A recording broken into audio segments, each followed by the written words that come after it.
Tagalog version, polished and stoic tone, hindi siya tumatawag, hindi siya nagte-text, pero alam mong nanonood pa rin siya. Tinitingnan niya ang mga kwento mo.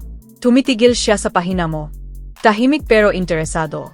At ang katahimikang iyon, nakakalito, hindi ba? Ang katahimikan niya ay hindi nangangahulugang tapos na siya. Sa katunayan, ito ang tanda na nabago ang dinamika. Hindi ito tungkol sa ego, kundi sa ebolusyon. Ang ilusyon ng paglimot gusto niyang maniwala ang mundo at ang sarili niya na nakalimutan ka na niya. Mas malakas siyang tumawa, mas madalas mag-post, palaging may mga bagong mukha at lugar.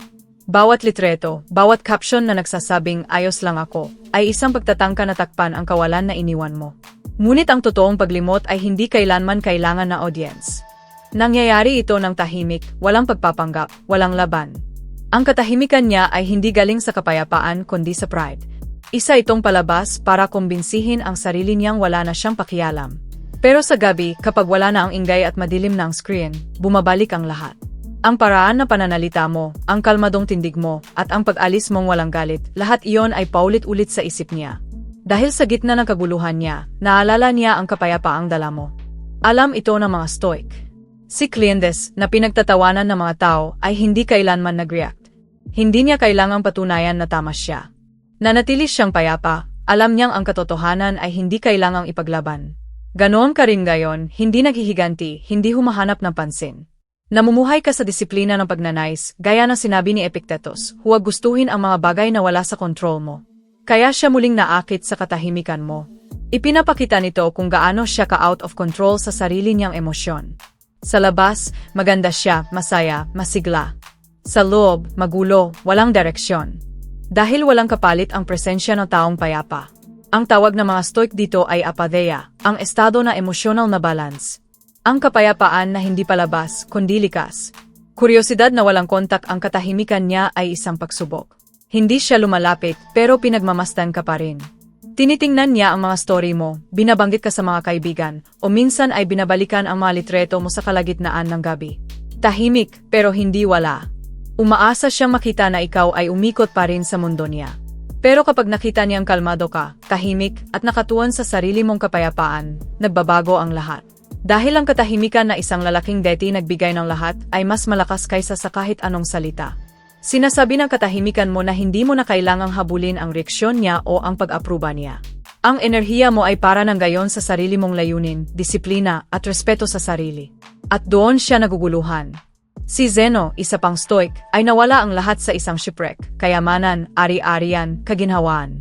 Pero sinabi niya, gayon ko talaga masisimulan.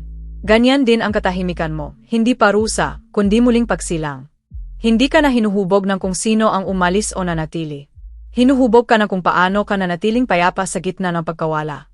Iyan ang tunay na lakas ng stoic, ang kapangyarihan na hindi mapangibabawan na emosyon.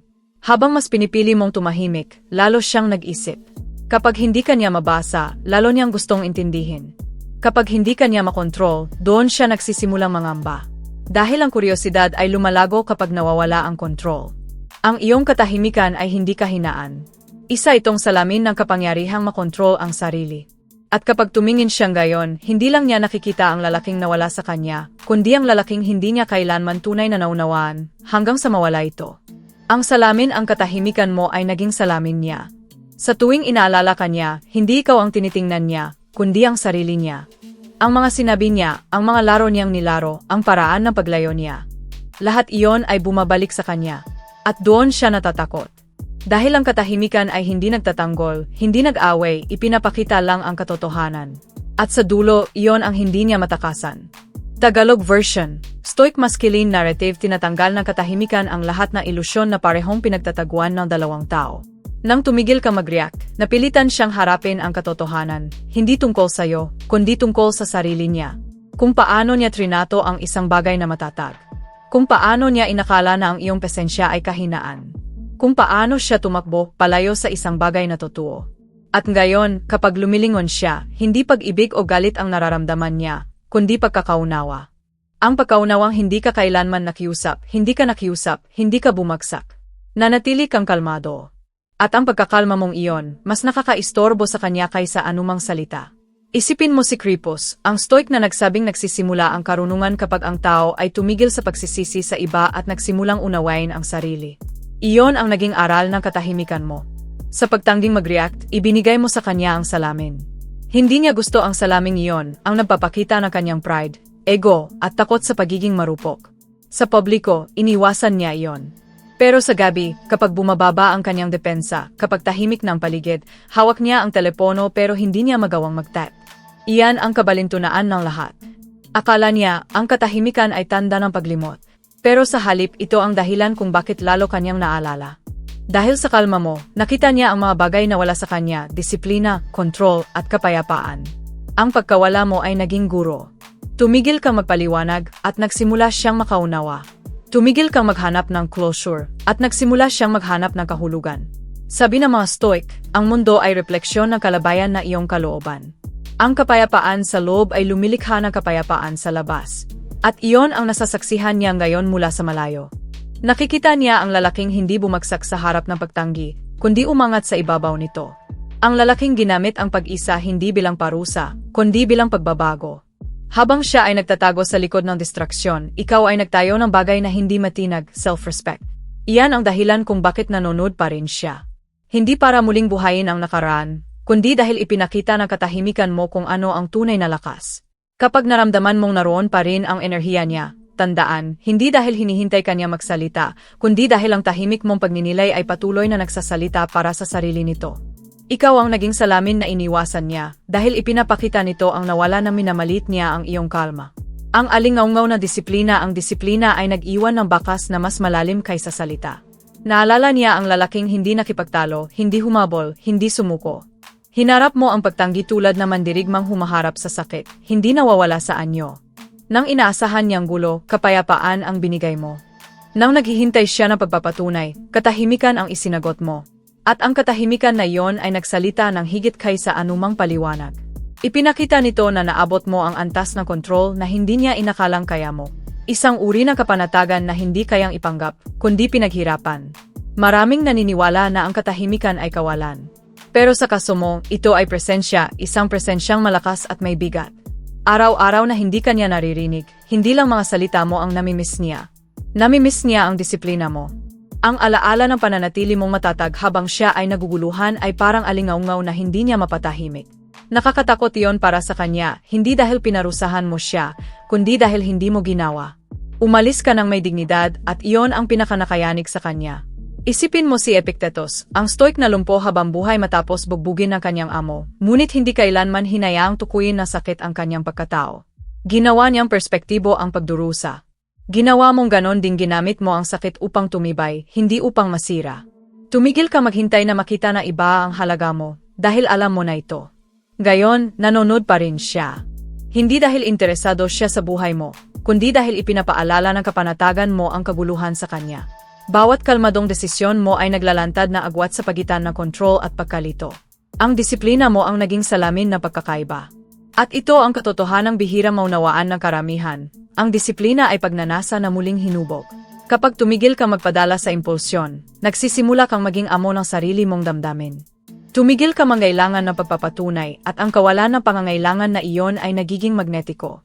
Gaya ng sabi ni Marcus Aurelius, may kapangyarihan ka sa iyong isipan, hindi sa mga pangyayaring panlabas.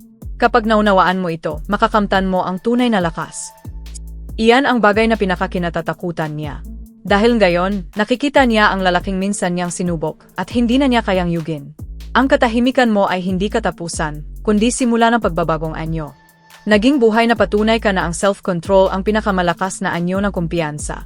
At sa tuwing naisip ka niya, hindi niya naalala ang mga sinabi mo, kundi ang taong nanatiling tuwid sa gitna ng bagyo. Ang lalaking pinili ang disiplina kaysa drama, at sa pagpiling iyon, naging hindi malilimutan. Ang gulat ng kapayapaan inaasahan niyang gulo, hindi katahimikan. Nang lumayo siya, akala niya ay magpapanik ka, tatawag, magtatanong. Ngunit ang ginawa mo ay kabaliktaran. Nanahimik ka. Tinanggap mo ang totoo. At ang tahimik na lakas na iyon, mas malakas pa kaysa sa anumang emosyonal na pagsabog. Dahil ang kalma ay bihira. Maraming nagkakamaling isipin na ang katahimikan ay kahinaan, ngunit sa kamay na disiplinadong lalaki, ito ay kapangyarihan. Nang tumigil kang mag-react, hindi mo nawala ang kontrol. Muli mo itong nabawi. Akala niya ang distansya ang magbibigay sa kanya ng kapangyarihan. Ngunit hindi niya inasahan na ang hindi mo reaksyon ang magpapatanong sa kanya sa sarili niyang lakas. Si Marcus Aurelius, sa gitna ng digmaan, ay humihinto muna bago magutos. Ang kanyang katahimikan ay nakapapawi ng takot ng buong hukbo. Ganoon din ang ginagawa ng katahimikan mong gayon. Ito ay nagdudulot ng balance sa gitna na emosyonal na bagyong hindi niya akalaing matatalo siya. Tinitingnan niya ang iyong kalma, tulad ng sandalong humahanga sa general na hindi kumukurap sa gitna ng putukan. May respeto, may pagkalito, at may bahid ng pagsisisi. At ang kalma mong iyon, hindi kawalan, presensya ito. Isang presensyang nagsasabing hindi mo kailangang tumugon sa lahat upang patunayan na nagmamalasakit ka.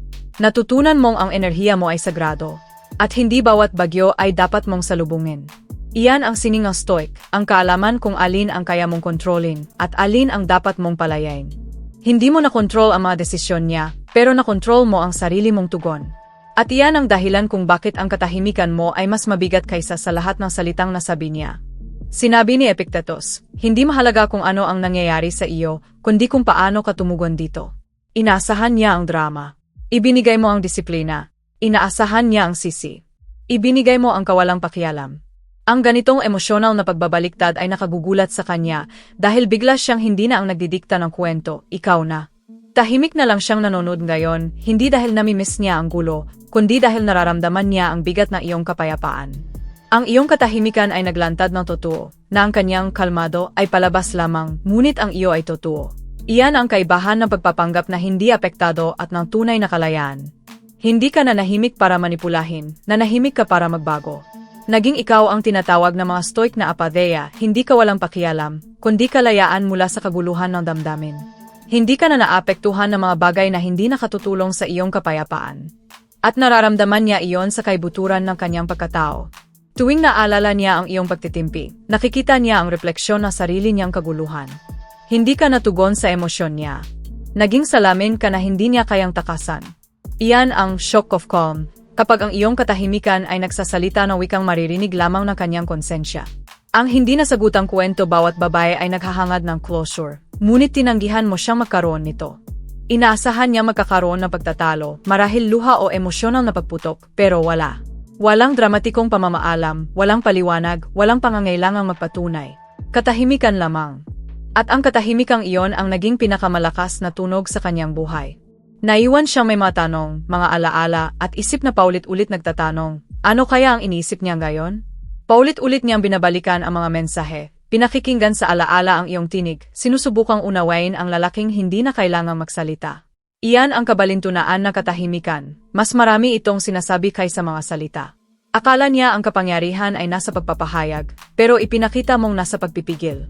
Nang hindi mo ipinagtanggol ang sarili mo, ipinakita mong wala kang kailangang patunayan. Tulad ni Cato the Younger na pinili ang katahimikan sa kanyang huling sandali kaysa sumuko sa katiwalian, ipinakita mong mas makapangyarihan ang kapayapaan kaysa panunuyo. Ang iyong katahimikan ay hindi kahinaan, ito ay isang tahimik na pagtanggi sa kaguluhan, isang pagtangging ipaliwanag ang sarili sa taong minsan ay hindi nakakita na iyong halaga. Gayon siya ang naiwan, paulit-ulit na isinasalaysay ang kwento sa sarili at sa iba, sinusubukang unawain ang bersyon mo na hindi na nangangailangan ng pagpapatunay. Ngunit habang ginagawa niya iyon, napagtatanto niyang hindi na kanya ang kwento. Ang katahimikan mo ang muling nag-angkin nito. Naging misteryo ka, at siya naman ay tagamaset. Sinabi ni Epictetus, hindi mahalaga kung ano ang nangyayari sa iyo, kundi kung paano ka tumutugon dito. Na-master mo iyon. Ginawa mong ehersisyo ng kontrol ang isang sandali na emosyonal na kaguluhan. Hindi ka tumugon, nagmini-mini ka. Hindi mo hinabol ang closure, nilikha mo ang sarili mong kapayapaan. Habang siya ay abalang naghahanap ng paliwanag, ikaw ay abalang namumuhay ng isa. Mas kalmado, mas matatag, mas mahirap maabot. Iyan ang higit na nakakagulo sa kanya dahil inilantad na iyong kapayapaan ang kanyang kalituhan. Ang iyong katahimikan ang nagbunyag ng kanyang ingay. Lumakad ka palayo ng walang galit, walang drama, at iniwan mo siyang nagtataka kung paano ang isang lalaking minsang nagmalasakit ng labis ay naging ganito kalaya. Naniniwala ang mga stoic na ang tunay na kalayaan ay hindi kontrol sa iba, kundi pagmaster sa sarili. Alam mo nang gayon na ang closure ay ilusyon, pagtatangkang kontrolin ang isang bagay na tapos na. Tinanggap mo ang katapusan habang siya ay sinusubukang isulat muli ito. At iyan ang dahilan kung bakit nananatili pa rin siya sa panonood. Dahil alam niyang ang iyong katahimikan ay hindi kawalan. Isa itong ebolusyon. Hindi mo siya iniwan ng walang salita. Iniwan mo siya na isang kwentong hindi niya kayang tapusin, isang kabanatang ayaw magsara, at isang lalaking ang katahimikan ay nagsasalita ng mas malakas kaysa anumang pahayag. Ang presensya sa kawalan, akala niya ang distansya ay pagkawala. Nagkamali siya. Ang iyong kawalan ay naging presensya, isang espasyo na hindi niya kayang baliwalain. Tuwing may nakikita siyang bagay na nagpapaalala sa iyo, nararamdaman niya ang tahimik na paghila. Hindi lang ito nostalgia, ito ay kamalayan. Kamalayang ang isang bagay na minsan ay naroon, gayon ay alaala na lang. Iyan ang kabalintunaan. Sinubukan kanyang alisin, ngunit sa katahimikan, ang lahat ay tila nagsasalita na iyong pangalan. Inaasahan na isang babae ang ingay kapag umalis ang lalaki, paliwanag, pakiusap, closure. Ngunit nang lumakad ka ng walang paalam, ang iyong katahimikan ang naging tanong na walang sagot. At ang mga tanong na walang sagot ang pinakamatagal na umukit sa isip. Bawat post na hindi mo ginawa, bawat mensaheng hindi mo ipinadala, bawat lugar na hindi mo pinuntahan, lahat iyon ay naging salamin ng kung ano ang nawala sa kanya. Hindi ka na niya nakikita, pero nararamdaman niya ang kawalan mo, tulad ng nawawalang nota sa isang pamilyar na awitin. Nakakabagabag ito, dahil ipinapaalala nito na ang kapayapaan ay kayang maging makapangyarihan, lalo na kapag pumalit sa kaguluhan. Tulad ni Musonius Rufus, na ipinatapon sa Roma dahil sa katotohanan, ang iyong katahimikan ay hindi pagsuko, kundi senyales. Ipinakita nito na ang tunay na impluensya ay hindi nangangailangan ng presensya. Itinigil mo ang pag-abot, ngunit naiwan ang iyong enerhiya. Tinulak kanya palayo, ngunit hindi niya nabura ang iyong presensya. Sa halip, lalo niya itong pinatingkad sa kanyang pagtatangka na kalimutan ka. Dahil habang inakala niyang ang iyong paglayo ay magpapawala sa iyo, mas lalo siyang nahila rito. Maaaring sabihin niyang nakapag-move on na siya, ngunit sa lihim, binabalikan niya ang mga larawan, alaala, at tanong kung saan siya nagkamali. Ganyan ang kapangyarihan ng kawalan. Kapag ito'y mula sa lalaking marunong magpigil, hindi ito naglalaho, ito'y nagiging alon na tahimik ngunit malalim. Tulad na itinuro ni Marcus Aurelius, huwag mong aksayahin ang oras sa pagtatalo kung ano ang dapat maging mabuting tao, maging isa na lang. At ginawa mo nga iyon. Hindi mo ipinagtanggol ang iyong halaga.